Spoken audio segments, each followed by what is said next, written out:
Hi friends, అందరికీ మన YouTube ఛానల్కి స్వాగతం. ఈరోజు మన వీడియోలో అప్పుడే పుట్టిన చేప పిల్లలకి ఎలా భోజనం పెట్టాలో చూపిస్తున్నాం.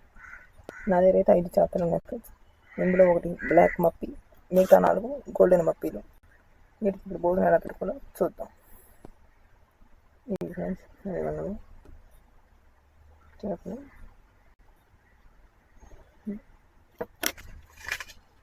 చూసాం ఫ్రెండ్స్, ఇది ఫిష్ ఫుడ్, ఇదే చేపల ఆహారం.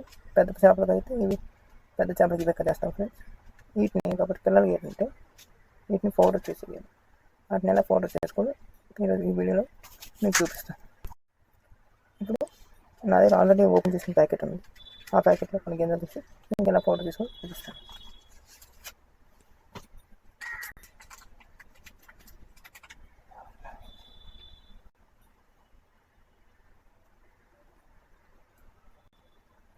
చూసాక ఫ్రెండ్స్, కొన్ని గింజలు తీసుకున్నాను. దగ్గర 10-15 గింజలు ఉన్నాయి. మీ దగ్గర ఏమన్నా శనికాలు అంటాం కదా, అలాంటిది కానీ ఇలా రోల్ లాంటిది ఏమన్నా అంటే స్క్రూ డ్రైవర్ సుత్తి ఏమన్నా ఉంటే ఆడుతున్నాను పౌడర్ చేసుకోవచ్చు. నా దగ్గర స్క్రూ డ్రైవర్ ఉంది, దీంతో నేను దంచుకుంటున్నాను.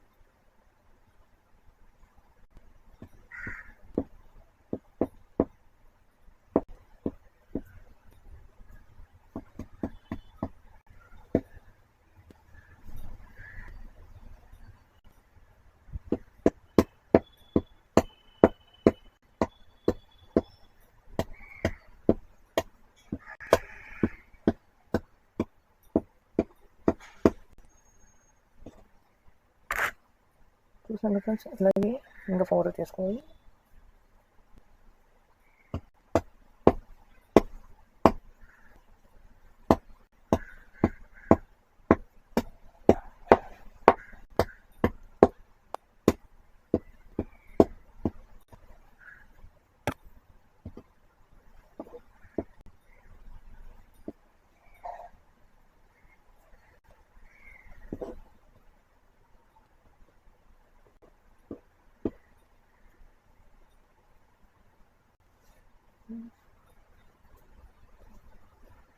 చూసాను కదా ఫ్రెండ్స్, ఇలా ఫైన్ పౌడర్ అవుతుందో ఇప్పుడు ఈ పౌడర్ని తీసి చేపలకి వేసుకోవచ్చు. ఇది ఉంది కదా ఫ్రెండ్స్, మరీ ఎక్కువ వేసేయకూడదు. కొంచెం ఒక చిటికి ఇలా తీసుకొని చేతితో చిటికలు ఇలా తీసుకొని ఇలా వేయాలి, అంతే. చిటికలు మాత్రమే.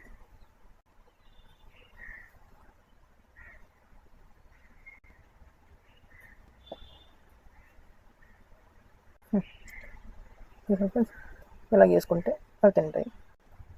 అవి ఒకవేళ మీకు గ్రాన్యూల్స్ లేవంటే మీరు ఏ ఫిష్ షాప్కి అయినా వెళ్ళచ్చు. ఎక్కడైనా చేపలు అమ్ముతారు కదా ఫ్రెండ్స్, చేపల షాప్లో మీకు ఎక్కడికి వెళ్ళినా ఏ షాప్లో ఉన్నా దొరుకుతాయి మీకు గ్రాన్యూల్స్. ఒకవేళ మీకు లేకపోతే ఉడకబెట్టిన గుడ్డు ఉంటుంది కదా ఫ్రెండ్స్, ఉడకబెట్టిన గుడ్డుని లోపల ఎల్లో చందమామ ఉంటుంది కదా ఫ్రెండ్స్, ఆ చందమామని కొంచెం నీళ్ళల్లో పిసికేసి ఒక 2-3 చుక్కలు ఆ చేపలు ఉన్న నీళ్ళలో ఒక 2-3 డ్రాప్స్ అంతే వేసామంటే ఆ డ్రాప్స్ ఉన్న చందమామ తింటాయి చేపలు. కాబట్టి మీకు గ్రాన్యూల్స్ అవసరం లేదు. గ్రాన్యూల్స్ లేకపోతే గుడ్డులో చందమామ తీసి ఆ చందమామ నీళ్ళలో కలిపేసి ఆ నీళ్ళని చిన్న 2 డ్రాప్స్ మాత్రమే ఆ చేప పిల్ల ఉన్న దాంట్లో వేస్తాం, అవి తింటాయి. మరి ఎక్కువ వేయకుండా నీళ్ళు పాడైపోతాయి. ఫ్రెండ్స్, మీకు వీడియో నచ్చినట్లయితే మన ఛానల్ని సబ్స్క్రైబ్ చేసుకోండి, అలాగే మన వీడియోని లైక్ చేయండి. Bye bye.